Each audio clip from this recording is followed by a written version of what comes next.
This podcast may contain disturbing content for some listeners. It's intended for mature audiences. Listener discretion is advised.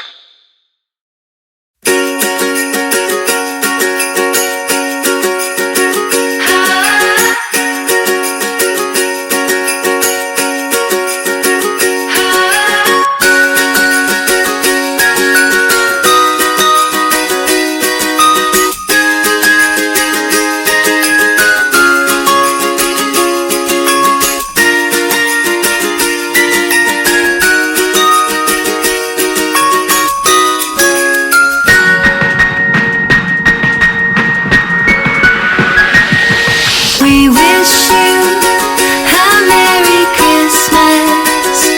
We wish you a Merry Christmas. We wish you a Merry Christmas and a Happy New Year. We wish you a Merry Christmas and a Happy New Year. This is True Crime XS Christmas.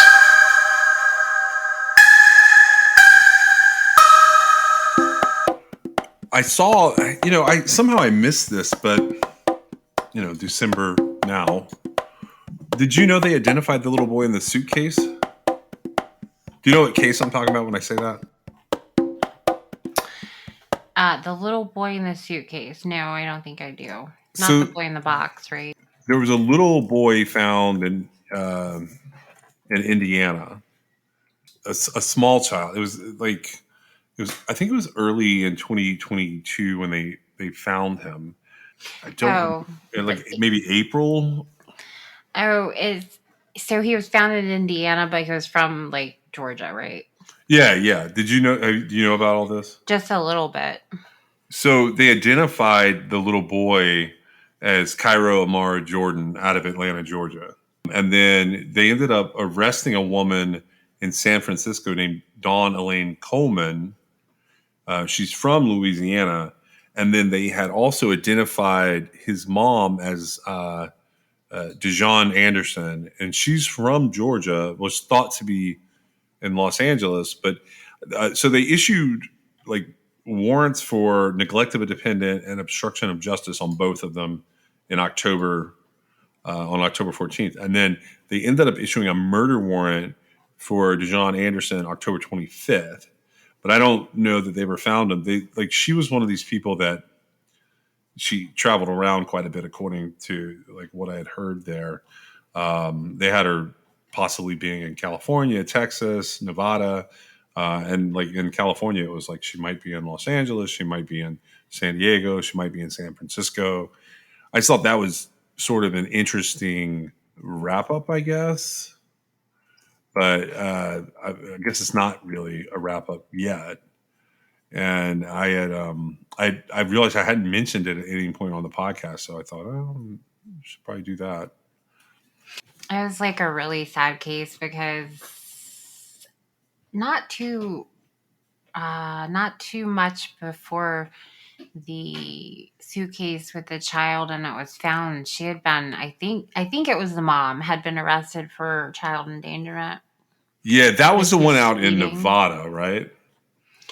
I think. Let's see. They were South from Carolina. California. They were in South Carolina on March the 12th, 2022. Okay. She was arrested. She was going 90 miles per hour in a 60-mile-per-hour zone. Yes. Then she led police on a 30-mile chase before she ran out of gas. And inside the vehicle was Coleman, who she said was her sister, and Cairo Jordan, who was the little boy who was later found.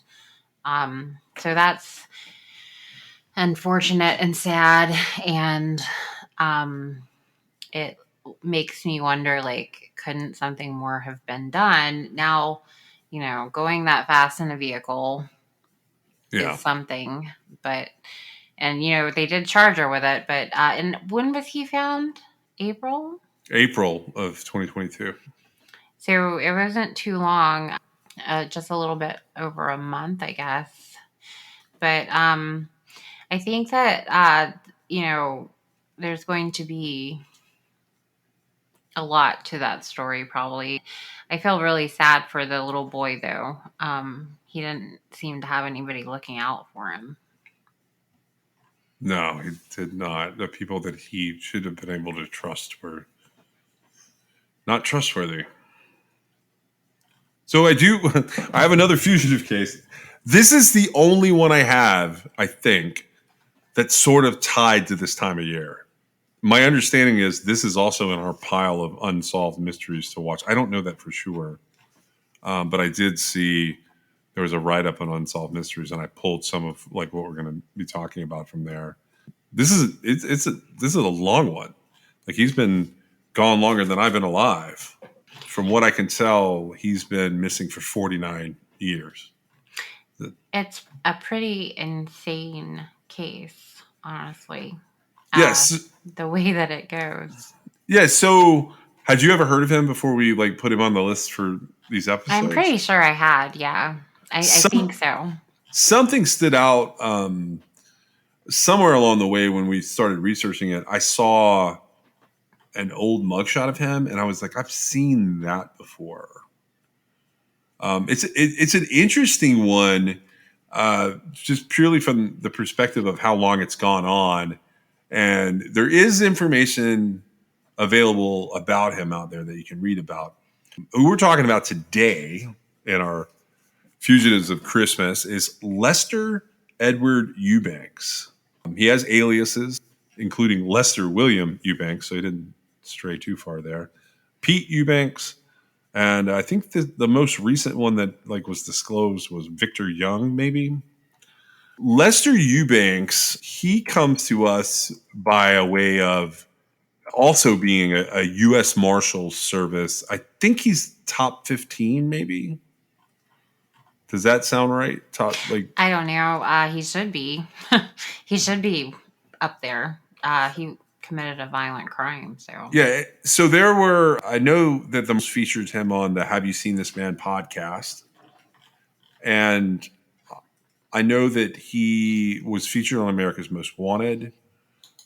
He's been on Unsolved Mysteries at least once, maybe twice. It's an interesting story. I guess where we have to start with him is sort of what he's wanted for. He's wanted for escape, but he had been serving a life sentence for the murder of 14-year-old Mary Ellen Diener, who was a little girl in Mansfield, Ohio. Now, on one of these episodes of, I think it may be America's Most Wanted and Unsolved Mysteries, they talked to Mary Ellen's sister, a woman named Myrtle Carter. She recalls like loving Mansfield growing up and felt like it was a really safe place. She said that Mary Ellen was just a typical little girl doing all the activities you could think of, like young girls and that time doing, riding bikes and roller skating, playing with dolls. She was described as bright, giving, and a good student. She was a member of the Glee Club, and she was on the school's newspaper staff. She was not a troublemaker, and she helped to take care of her younger siblings, and she was very social and had a lot of friends. On the night of Saturday, September 13th, 1965, Mary Ellen and her 12-year-old sister, Brenda, they were in charge of doing the laundry in the house.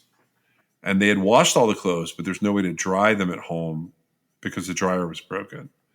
So they had to put all the clothes in a basket and get into a taxi and go down to the half-hour laundromat on Spring Mill Street in Mansfield.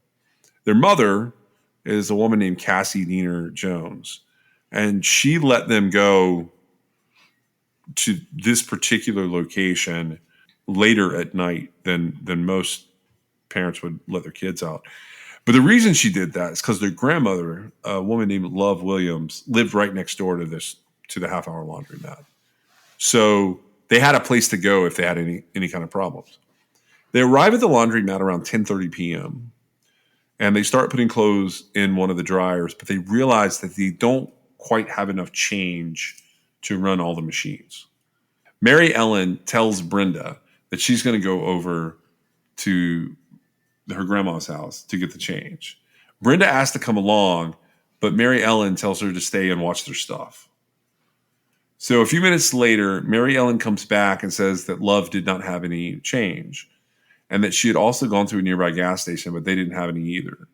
So she asked Brenda to go and see if this other laundromat on North Mulberry Street was open. Brenda is afraid of the dark, but she says she's going to go. And she goes to the corner and she can see that the other laundromat's lights are on. So then she walks back to tell her sister. She sees a man standing on the corner and he's wearing clothes that are the same color as like an army uniform, like green army clothes is what she calls them. She said he had a weird look on his face. She goes back to the first laundromat and she tells Mary Ellen that that other one on Mulberry Street is open. So Mary Ellen leaves Brenda watching their stuff here next door to their grandma's house. And she goes to the other laundromat, which is about 5 minutes away, and she's going to get change. But Mary Ellen never comes back. So Brenda goes over to her grandmother's house and she tells her that Mary Ellen had gone to get change but never came back. So Grandma says for Brenda to stay at her house and she's going to go look for Mary Ellen. At 12:45 a.m., a person living near the North Mulberry Street laundromat calls police and reports that there's someone laying on a sidewalk behind a vacant house on Mulberry Street. So officers respond and they find a young girl and she's dead. At that same moment, Love Williams had started walking over to the second laundromat. And as she turned the corner, she saw the police cars arriving. She told the police that her granddaughter was missing. And they asked her to come over and look at the body of the girl. And it turns out that it's Mary Ellen. She's been shot to death. And her skirt has been pulled up. And it appears that someone was trying to take her clothes off. Next to her, they find a handful of coins. So that morning, the detectives and police, they go to Mary Ellen's home and they let everyone know that she's been murdered. Now, at the time, the sister who talks throughout, the years about Mary Ellen, Myrtle is her name. She was married, but she lived nearby. And she remembers that Cassie was hysterical. And for years after this, Cassie was plagued by guilt. Brenda was in shock for a long time. And it affected her greatly because they were very close in age. And it took many years in counseling for her to sort of come to terms with what had happened. And Myrtle says that she cannot imagine being in Brenda's shoes. She was much older than the two girls. Shortly after the murder, the police were able to determine what caliber of gun had been used. And they went to all of the local stores that would sell that type of gun in Mansfield. And while they're at a place called Diamond Hardware, they asked to see their purchase records. And in the purchase records, they noticed a weapon that fit the description of the one they thought was used to kill Mary Ellen. It had been purchased less than a month earlier by a 22-year-old man named Lester Eubanks, who was a former Air Force medic. Police started looking for Lester, and they got information that Eubanks had been in the area of the crime on the night of the murder. So some of the family, including Myrtle, knew that Eubanks lived down the street. They didn't know him well, but they knew that he lived there, and he sort of had a reputation among the people that knew him as being a little weird. Myrtle specifically described him as appearing to be a loner. She said he was always carrying nunchucks with him, and he would walk up and down the street flipping them around. Now, Eubanks, he grew up in Mansfield. He was described as a good-looking guy. He was well-liked, and he could fit in pretty much anywhere. But he was also considered to have been a sexual predator. Twice in his past, before this time, he had been accused of sex offenses or sex crimes. In 1959, when he was 16 years old, he had assaulted a 12-year-old girl, but she had escaped. So he ends up getting sentenced to probation. And during this whole to do with assaulting the 12-year-old girl, he admitted that he had grabbed another girl after a high school dance, but when she screamed, he let her go. So at the time of Mary Ellen's murder, Eubanks was out on bond for a charge of attempted rape. He had only been out of jail for about 2 weeks before the crime happened. This other crime had taken place on August the 19th in a restaurant that was across the street from the Mulberry Street laundromat. The victim there was an 18-year-old waitress who had been working alone at the time. She said that Eubanks had grabbed her by the throat, pushed her into the bathroom and threatened to kill her, and then choked her until she passed out. A police captain from that time says that Eubanks should never have been out of jail on bond because of the seriousness of his prior offenses and the likelihood that he would reoffend. So Eubanks lived in an apartment close to both of the laundromats. And when police searched his apartment, they found a paper bag with shell casings and bullets. They also found a .32 caliber Iver Johnson revolver. And the bullets from Mary Ellen's body matched the spent shell casings and the bullets from his apartment. His footprints were also found near the scene of where her body was discovered. At around 5:45 p.m. on Sunday afternoon, officers found Eubanks walking home from church. They picked him up and they took him down to the police station and they interviewed him. And at first, he denied having anything to do with Mary Ellen's murder. And he tried to tell the police who were interviewing him that his gun had been stolen. But when he was confronted with further evidence, according to the police, he confessed. The confession was pretty detailed, and the police felt like they had the right person. In the confession, he describes that on the night of the murder, he had gone to a nightclub with a local sex worker. And while he was on the dance floor, he dropped his gun.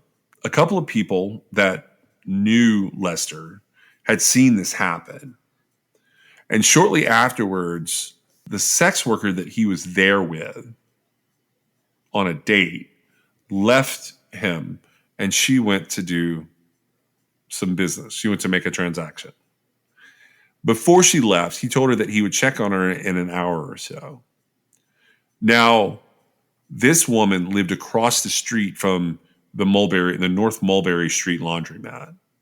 Lester walks back, and he is basically, kind of walking around waiting to hear from this woman that she's okay. And around 11 p.m., he was still there at her house, sort of skulking about. And he saw Mary Ellen leave the first laundromat, walk to the second one, and then he saw her walking back by. He said he tried to talk to her, but she didn't want anything to do with him. And he said he wasn't sure what happened, but she raised up a bottle of soda that she was drinking. And his claim was that he thought she might hit him with it.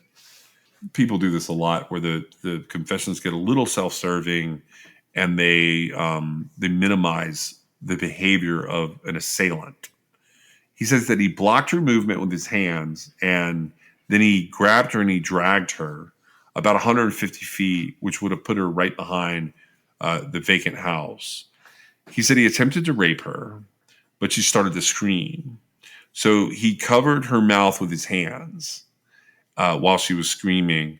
And then he changed his mind about the rape, and instead he shot her twice and he left her for dead. According to his confession, he leaves there and he goes around the corner to where he lives between the two laundromats. He puts the bullets and the spent shells into a paper bag, which is where it was found later by the police. He cleans himself up and he basically is trying to calm down after having killed this young girl. So he gets dressed and he decides that he's going to go downtown and he's going to try and find an open club. But about 45 minutes later, after he had attacked Mary Ellen, he comes back to the crime scene and he says that she was laying there, still alive, and she was writhing in pain. She was trying to call out for help, and once he realized that she was still alive, he picked up a paving brick that was in the alley, and he struck her in the head several times. And once again, he left her to die. After that, he goes over and he picks up the woman that was having a transaction as a sex worker, and the two of them go downtown. So later on, he's asked, why did he kill Mary Ellen? He says he didn't intend to kill her. He didn't have any intentions to do anything with her. He ends up charged with first-degree murder and attempted rape, and he pleads not guilty by reason of insanity. So in May of 1966, he goes on trial at the Richland County Courthouse. Mary Ellen's family, some of them are attending daily to sort of show support for Mary Ellen. And they really want Eubanks to know that they've taken someone very special from them. Eubanks' attorneys try to claim that he has a mental defect that causes him to be impulsive. A psychiatrist who examined him agrees with this, saying that he has poor control over his behavior. Eubanks himself also testifies. He says that after Mary Ellen was shot, he took her pulse and he discovered she was dead. When he was asked why he didn't call for help, he said that there were no phones nearby.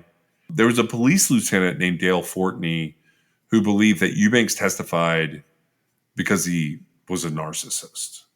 He didn't show any remorse at all. He seemed to have some remorse, or he seemed to be remorseful over the fact that he got caught. So based on Eubanks' confession in the courtroom, on May 25th, a jury convicted him of first-degree murder while attempting to commit rape. They deliberated for about 10 hours, and then he ends up sentenced to death. Mary Ellen's family said that they were happy. They felt like justice was served, and they felt like everything was over.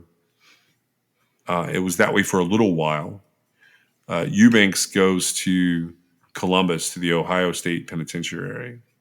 This is a pretty interesting story for what happens next. That's pretty cut and dried, don't you think? As far as like he's sentenced to death and like really that should be the end of it. Well, right, because I mean he essentially confessed multiple times, and there doesn't seem to be, except for like the not guilty for reasons of insanity, which he didn't demonstrate any characteristics of being insane. He should just be put to death. Yeah, and it happens pretty fast. So the crime is in November of 1965, and by May of 1966, he's on his way to prison. There were several inmates that appear over the years sort of telling stories about Eubanks. One of them in the earliest Unsolved Mystery, a guy that they call Bill, he says he didn't want to be around Eubanks because he didn't like him. And that people knew that Eubanks was in there for a murder, but they didn't necessarily know all of the details. Eubanks is described as like he's a very big guy, kind of a tall guy. He's cocky. He has an attitude. He is not afraid to express that he really doesn't like a lot of people, and he's not afraid to express his opinions of like things that he doesn't like. He seems to be sort of a loner, and he spends most of his time on death row writing and painting. At that point in time, death row prisoners were allowed to do a variety of activities since they're sort of stuck there. And at one point, he's featured in the Columbus Dispatch when they're doing profiles on prison artists, and it had heralded him as the best of the death row painters. So on 3 separate occasions, Eubanks' execution is moved back from its initial date. And then in 1972, the death penalty is abolished in the United States. The U.S. Supreme Court had ruled that at that time, capital punishment was being carried out in an arbitrary and capricious manner. So as a result of this, Eubanks, along with pretty much everyone on death row in Ohio and the U.S., they have their sentences set aside and commuted to life in prison without the possibility of parole. Mary Ellen's family gets pretty mad when they learn that Eubanks' sentence is commuted. But overall, they're more confused. And Myrtle and one of the other siblings, they describe that the family just sort of wanted to let it go. They didn't want to think about him anymore.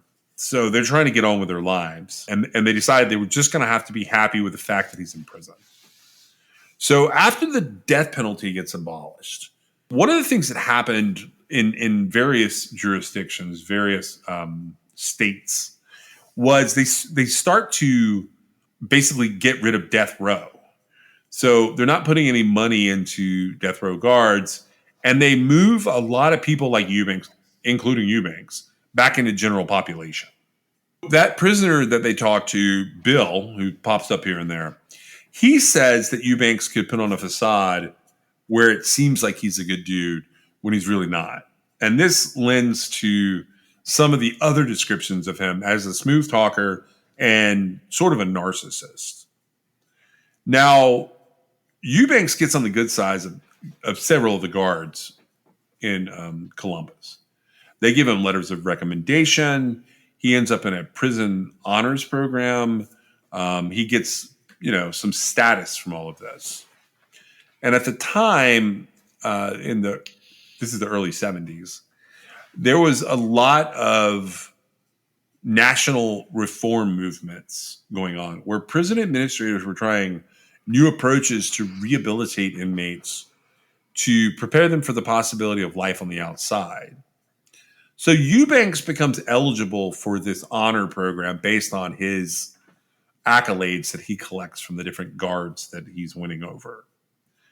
So being a part of this program, there's a furlough aspect to the program. And a furlough is when people can leave the prison to go do other things. Sometimes it's like where they're just outside the prison walls. And sometimes it's actually like doing work details that take them outside of the prison or moving between prisons. And sometimes they're allowed to go out in the presence of a guard to run errands. And there's a reward program that is put into effect where on some occasions they're allowed to attend football games and other sporting events. Some of them are even allowed to go to events like the state fair. The idea was if you reward prisoners for good behavior, then this would help the prison guards control the population and incentivize this conduct, and it would make for a much calmer environment. So Eubanks ends up going to several different places because his art goes into art shows, is submitted to art shows, and he wins a couple of awards. Looking back on it, several of the cops involved, they talk about it from the perspective that Eubanks should never have been allowed in any of these programs because of the high recidivism rate of sex offenders. But at the time, the statistics didn't necessarily make that abundantly clear. It's interesting that they point out the sex offender aspect of that as opposed to the murder aspect of that. So I think what they're saying, while I agree the murder is egregious, I think the idea is he's already had these multiple convictions for sex offenses, and they knew that he was prone to reoffending. So there's no reason for them to, like, murder aside, there's no reason for them to be letting this guy who's a sex offender in these programs. Does that make sense? Well, it makes sense. I still just feel like murderers shouldn't have been allowed anyway, but it's fine. No. I mean, I'm just saying, like, I don't think, like, he's definitely a murderer.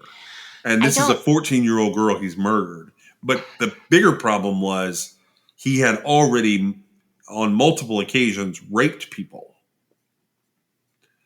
Well, so even if you can rehabilitate him from the murder, he's already committed multiple sex offenses. You got to keep an eye on the guy that's committing sex offenses. Or the murderer. Well, I mean, neither are good. I actually feel like murdering may be worse. Now, as far as recidivism, like repeating the behavior, I don't know. But I feel like you have... The reason you're in prison is because you're being punished. Right. I understand that this little... Now, you'll notice, like, those types of things don't happen now, right? It was not a successful situation. Experiment. No, it was not a great experiment. Yeah. So 8 years after Mary Ellen's murder, in 1973, Eubanks, along with 3 other prisoners in this furlough program, they are allowed by the Ohio Department of Corrections to go on a Christmas shopping trip. So they're dressed in civilian attire, they have money for the trip, and they go to Great Southern Shopping Center in Columbus. So on December 7th, they're dropped off by guards and prison administrators at 10 a.m. They're allowed to go into the mall for 4 hours and buy presents for their family. They are told to report back at a specific place by 2 p.m. And rather than staying in a group, they're allowed to leave the guards and be on their own and just be wandering around in this shopping mall. I think that's a terrible idea. Don't you?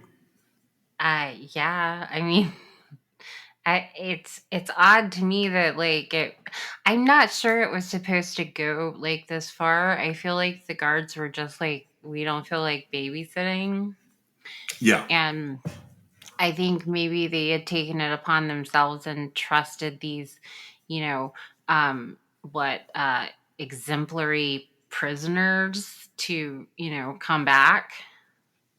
Well, so 4 prisoners are dropped off. 2:00 comes, and 3 prisoners come back. So 3 of them did come back. Yep.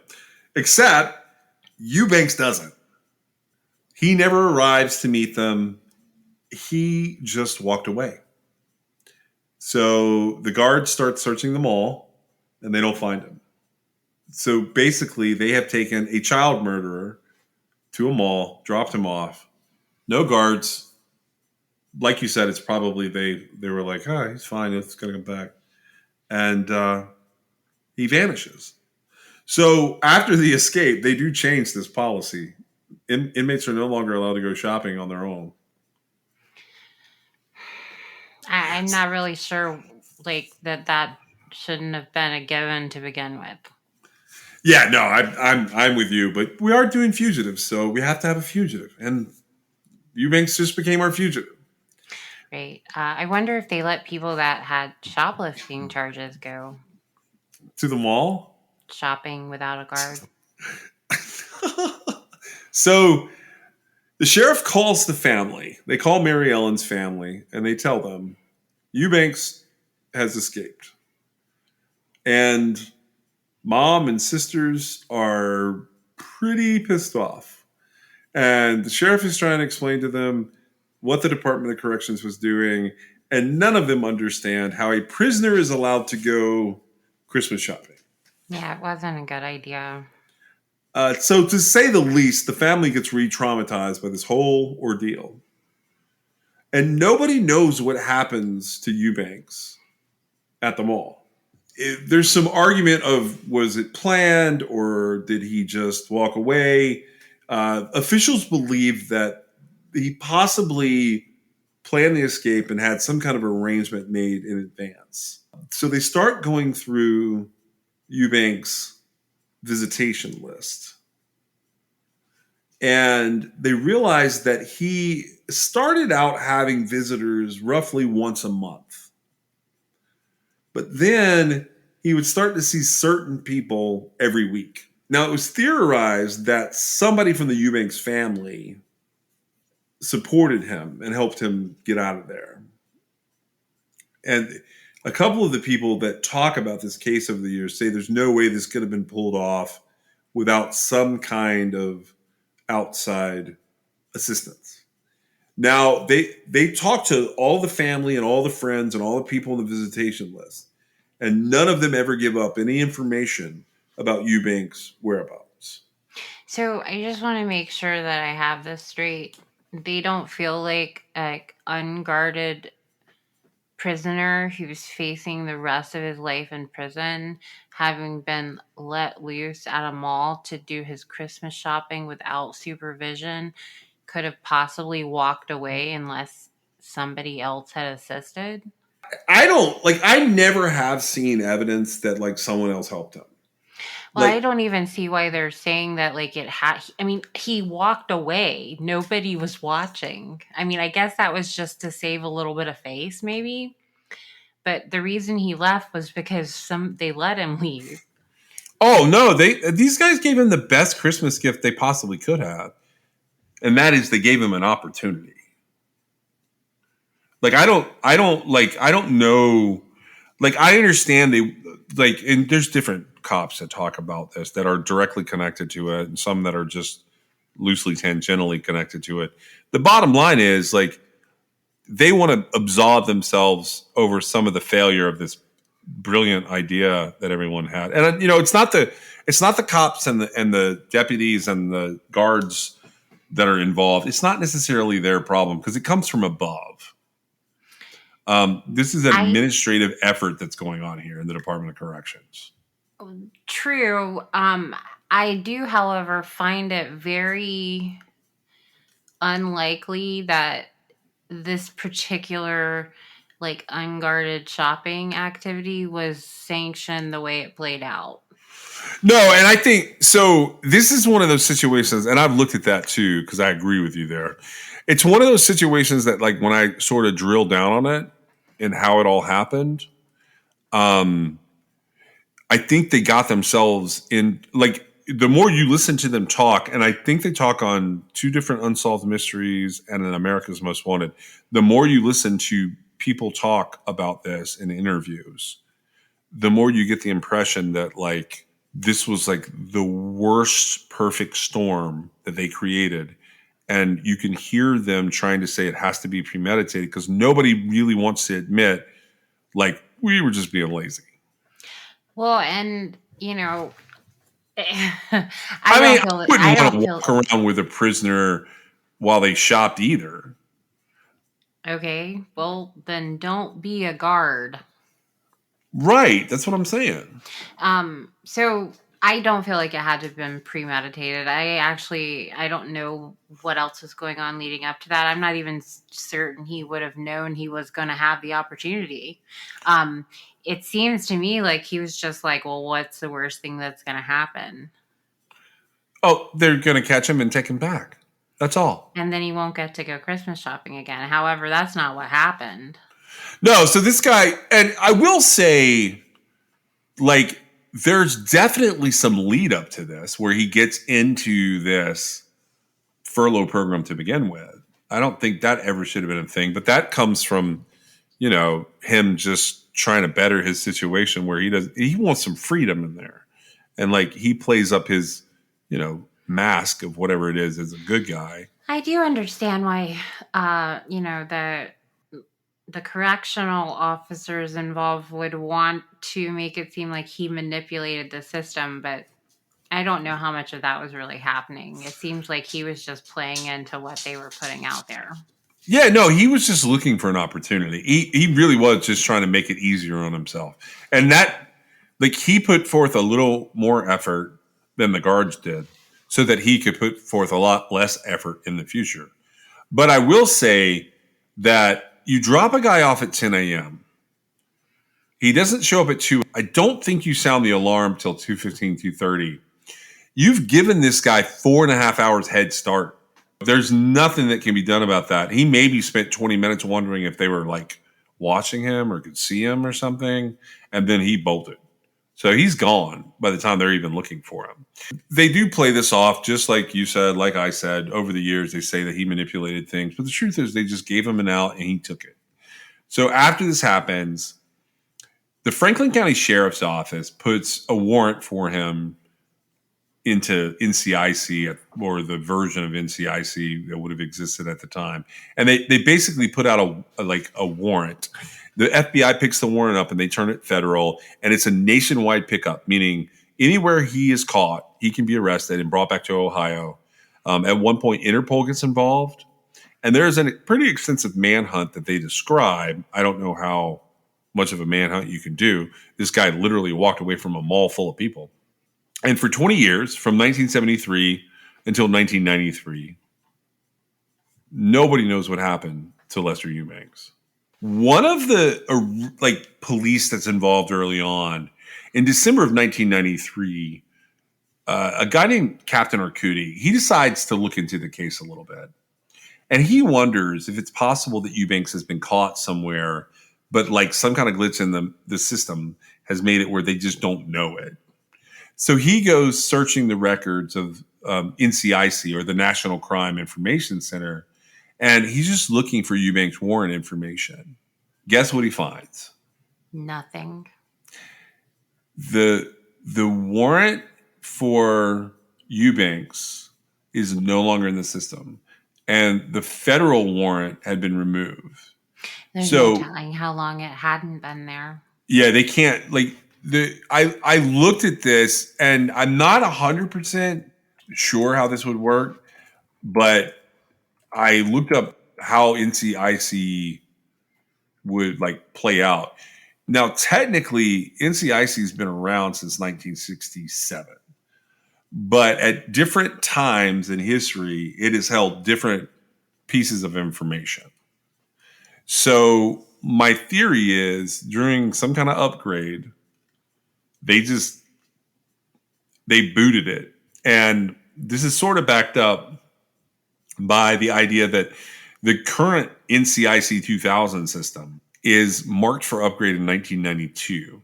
So his warrant may not have been gone as long as they think it was gone. But I did see that the Government Accountability Office in 1993 concluded that the FBI had spent $1 billion and would need to spend an additional $2 billion to update the computer system. So that means they were working on it right before this guy's checking. But he goes looking and there is no warrant. So what this means is, if Lester Eubanks was ever stopped for something minor or talked to for something minor, and the police officer go to run his name, he's not a wanted person. Even though there's posters of him around, he's not in there. Captain Arcudi fixes this. And then he contacts America's Most Wanted. So on September 10th, 1994, America's Most Wanted runs a segment about Lester Eubanks. And on the night of the airing, a tipster comes forward and says that someone picked up Eubanks from the mall on the day of his escape and drove him to Michigan. Then a call comes in from a woman who says she knew Lester Eubanks and that she used to run around with him in Los Angeles in the 70s. She also said that he ended up living with Kay Banks. So Kay Banks is the widow of his cousin, Daryl Banks. Daryl Banks is actually famous. Do you know about him?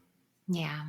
Okay, so Daryl Banks was born in Mansfield. He grew up in Buffalo, got his start as a soul singer singing in gospel churches. Now, he passed away in February of 1970 when he was 32 years old. But the way that he passed away was not great. He was murdered, right? Yeah, so he had just signed to Stax Records. They released one of his albums. They were re-upping his recordings. And in February of 1970, Banks was shot and killed by a policeman named Aaron Bullock in Detroit, Michigan, after Banks intervened in his affair with Banks' girlfriend, Marjorie Bozeman. So basically, there's a little love triangle for a minute, and the end result is he gets shot. And that's it. That's his whole story. So his widow, Kay Banks, is someone that Lester Eubanks apparently hooked up with. So on October 28th, 1994, detectives in Los Angeles go to Kay's home and they meet with her. So she agrees to cooperate because they scare her into thinking that she's going to be charged with harboring a fugitive. She says that he did live with her and that he's no longer living with her. She said that she was originally from Ohio and that they had met there. She says that she was originally from Ohio and that's where she had met Daryl. After his death, she moved to Los Angeles and she started writing with Eubanks while he was in prison. She just wanted someone to talk to, and she basically became his pen pal. There's a photo that they have used in all of this of Eubanks in his jail cell, taken by a guard, that shows a picture of Kay Banks on his wall. And she says that he walked away from the mall in Ohio, made his way to Detroit, Michigan. He stayed there for a few weeks to see if he was going to be chased or not. He was trying to figure out how hard it was they were looking for him. So he lived in a little small town there, painted houses. And about 3 weeks after his escape, someone gave him enough money to take a Greyhound bus from Michigan to California. So the bus arrives in California and gets pulled over by law enforcement. And Eubanks thinks they're coming for him. But it turns out they were looking for illegal fruit being brought across state lines. Eubanks shows up at Kay's home, and she's shocked that he's there. And she told detectives that she did not know about his plans to escape. He assumes the name Victor Young, and he got a hunting license under that name, which he used as his ID. And the reason is because he didn't have to give fingerprints for a hunting license. So, Eubanks is smart, and they acknowledge this in America's Most Wanted, and they acknowledge that he's staying off the police radar. He kept painting while he was there, and Kay said that he loved to paint, but that he was also a bully. And she said, in all honesty, she was pretty intimidated by him. She dealt with him for a while, and she tried to think of a way to get him out of her life. So one day in 1975, she told him that she got a call from the FBI and that they were asking about him. She said that was all it took to get him away from her. He left that day and she never saw him again.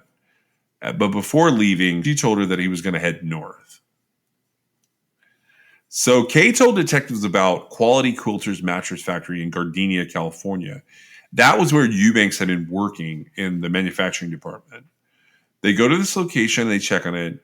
And the former owner, Joy Springer, said that Eubanks had worked there until either 1985 or 1986. She said that he worked hard, he kept quiet, and he rode a 10-speed bicycle to work. When it rained, she would sometimes offer to give him a ride to his Gardenia apartment, which was right across the street from a golf course.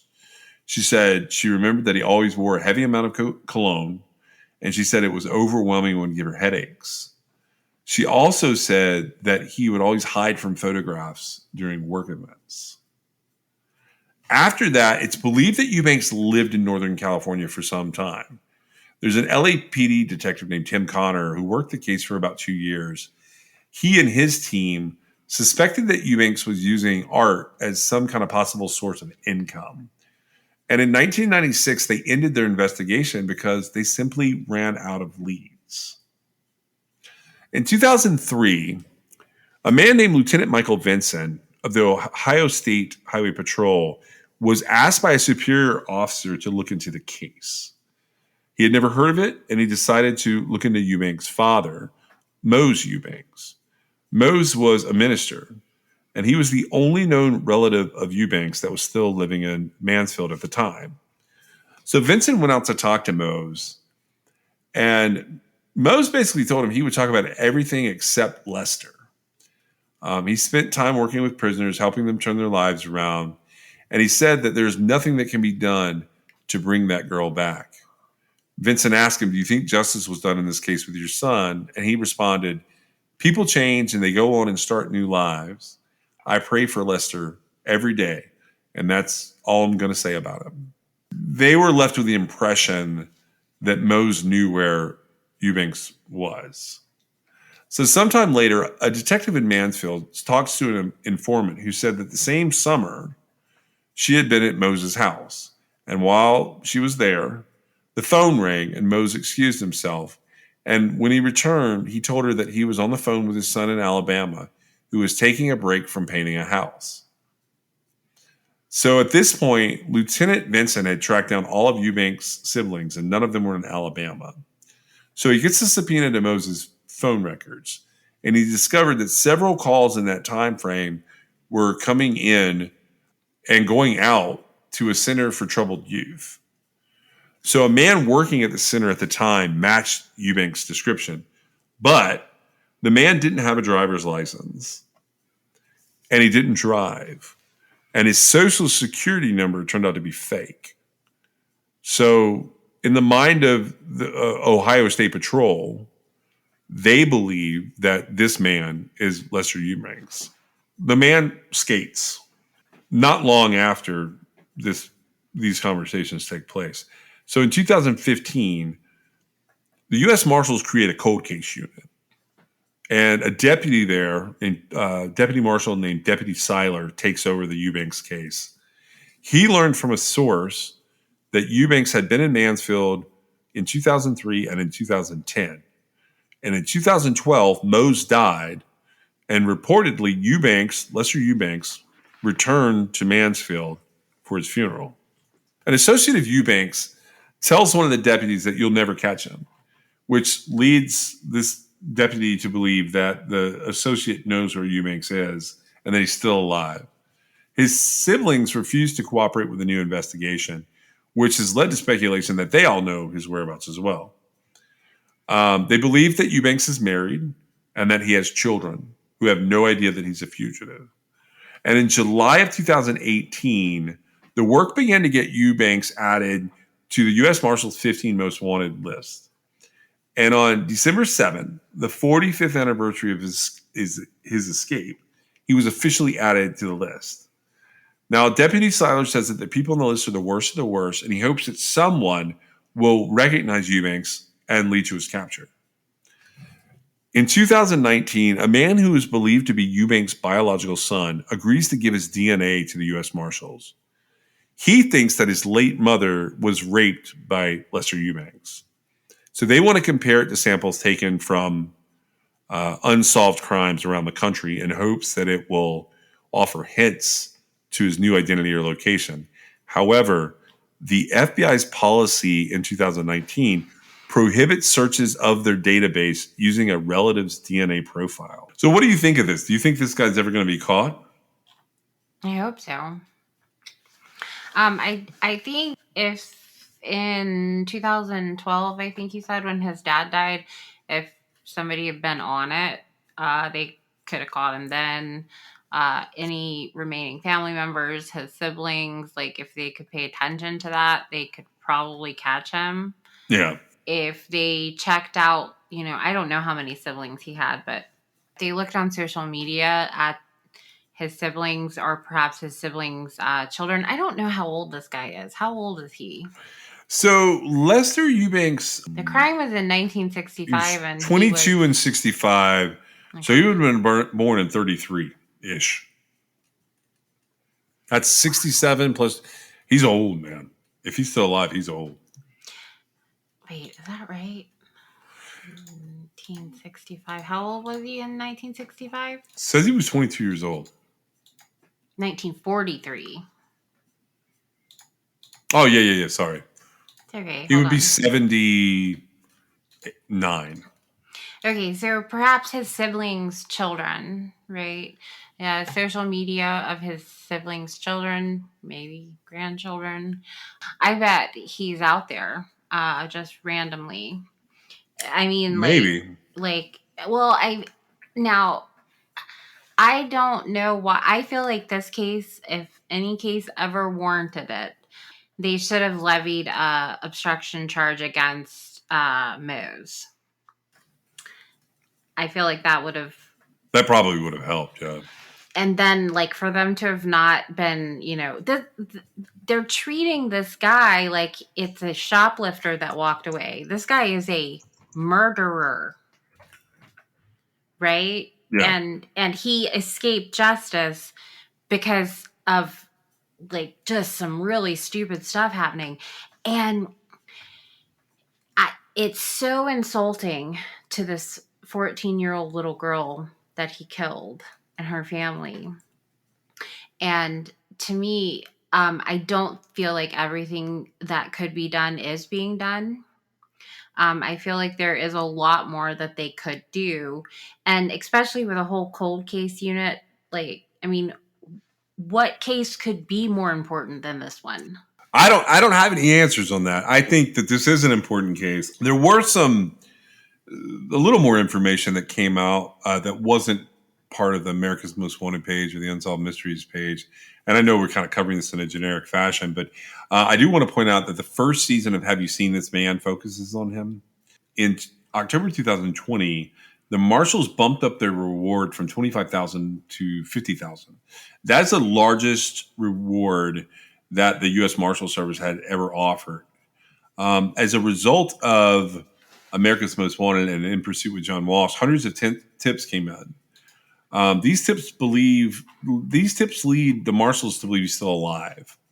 In March of 2021, the marshals did release several newly unearthed photographs of people who worked with Eubanks in the mid 70s. Now, these photographs were discovered as a result of the publicity surrounding the Have You Seen This Man podcast. They're hoping to locate and identify some of these people in the hopes that they could tell them more about Eubanks. One of those people that's photographed may have been Eubanks' girlfriend at the time, who was a woman that they call, quote, Renee, who may also have gone by the name Sherm, S-H-E-R. There's another worker in there named Rick.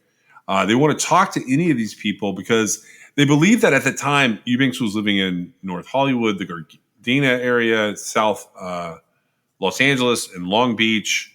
And honestly, he may have never left the greater Los Angeles area. But their thinking was somewhere in there, if he's married with kids, he met the person who would be his wife. And if they can find her, and they're still together, then they can find him. Right. Which, I mean, this is a little frustrating. It's a wild case, isn't it? Yeah, and it is. I feel like it, like you were saying, it was like this perfect storm of just, mishaps. I don't think that there's any malfeasance on the part of any of the law enforcement and correctional officers that have like kind of been in play all this time. I don't feel like any of them were like, let's let this murderer go. It's just like kind of this overwhelming incompetence, and then like not understanding that, you can't let a murderer or a sex offender or a rapist go wander around in the mall by themselves. I mean, I feel like that's common sense, but maybe he's one of the reasons it is common sense now. Yeah, no, I mean, yeah, it's examples like this. I mean, that's one of the reasons I was covering these fugitive cases is, so, some of these people have died or whatever. I've wondered over the years, like how many unidentified people are actually fugitives. And like, it's not something you could like statistic out. But in cases like this guy is literally one of the reasons that a lot of things changed about how inmates are treated. Because he took advantage of it. And if it wasn't him, it was going to be someone else. But it was a bad idea. Yeah, it was a terrible idea. I do think he probably... I don't feel like this guy continued killing. I could see him being a rapist. That's the reason I think it's like important. But he could have changed, but like I don't want to... Well, and like the way that like his father, I would have had a really hard time having a conversation with him because yeah, sure, people can change. He was fortunate enough to not be put to death, but he's got to live the rest of his life in prison. And the way his dad was sort of smirky about it, there was a 14-year-old girl that died. Well, I mean, so dad seems to be resigned to the fact that nothing's going to bring her back. Well, that's fine, but that doesn't give him they should have slapped him with an obstruction charge. I don't know why they didn't. He was clearly, it's possible they could have proved he was obstructing, right? Just because of the way that... Actually, they wouldn't even have to prove it. I bet getting his dad put in, just holding probably would have been enough for somebody to say something. Because they're willing to go so far, but only so far. Oh yeah, I mean, this is not the kind of guy I'm ever going to be able to defend in any capacity, like any of them. Like, if the siblings know, like, at some point, somebody should have just given him up for the money, as far as I'm concerned.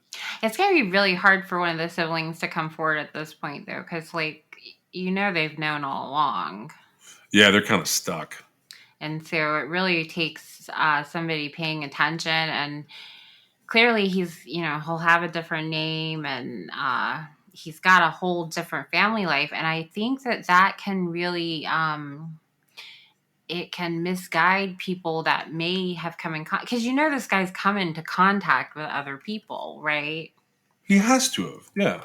And it's just a matter of trying to figure out what exactly is going on. And unfortunately, so he's 79 years old now. He'll be 80 next year. So it's I would say that there's probably just as much of a chance as him finally getting caught as there is for him just dying of old age. My guess is he's probably dead. I would have to look up like Mose Eubanks to get a better idea. He died in 12, right? Yeah, he died in 2012. He was 89 though, so he could have a while then, I guess. Yeah. It never says anything about his mom. That thing about not using family members' DNA, that was pretty interesting. Yeah, I thought you would feel that was weird. Well, I know that. Well, I actually don't think they should use family members' DNA, and when they're cross-referencing it with evidence left from crimes, that would be violating the Fourth Amendment. However,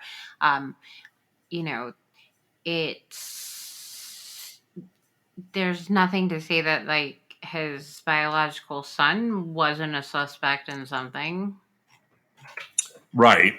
No, I'm with just you. saying. But I do think I don't actually think that would yield what maybe they were hoping it would yield. I don't think this guy is going to have left a lot of DNA behind at crimes. He either changed or it seems like they would have, if there was something to explore DNA wise, they would have figured out a way to do it. Now that's another thing that they should take into consideration doing though. The biological son should upload his DNA to Ancestry or whatever, one of the commercial sites, because, a half sibling match would show up. I feel like the very first thing that would happen if a, father, grandfather, uncle, whatever, if he was like, you absolutely can't upload your DNA, right?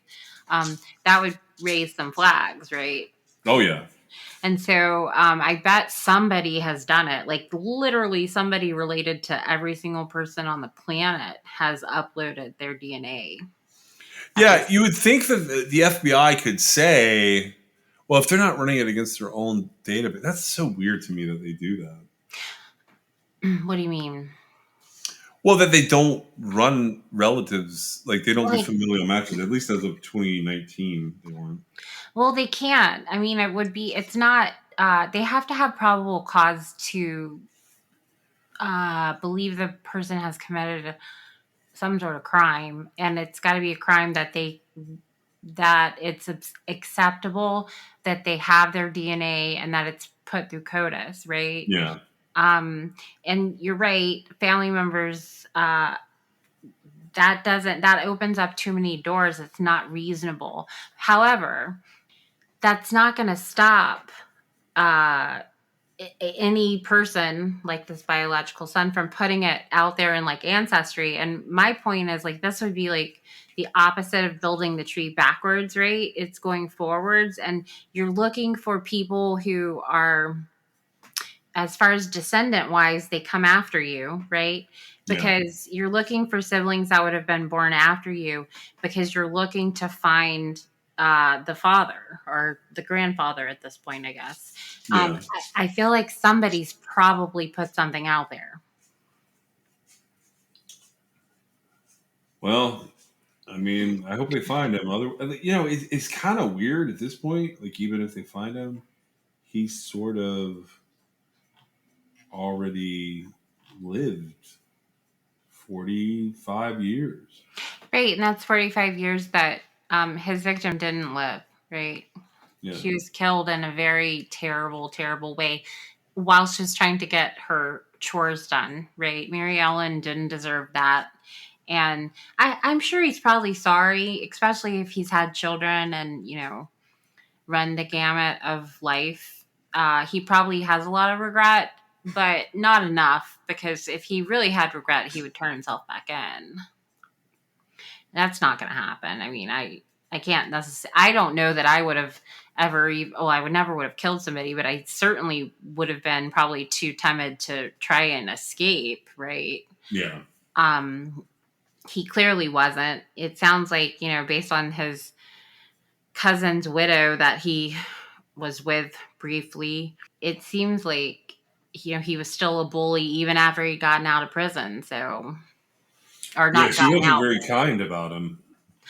Right. Well, and I mean, I get where she was probably, covering her own tuchus, but at the same time, I don't know. It just seems like a really, it didn't give a good impression. Like, this was a guy that was going to change his life, right?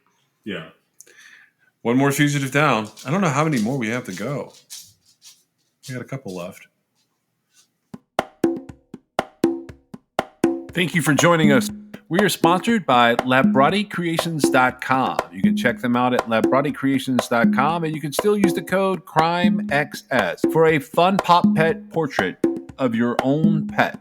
You can also reach us on Twitter, Instagram at TrueCrimeXS, or you can give us a call if you know anything about any of the cases that we're talking about at 252-365-5593. You can also reach us at Gmail at truecrimexs@gmail.com, and you can check out our website at www.truecrimexs.com. We'll see you next time.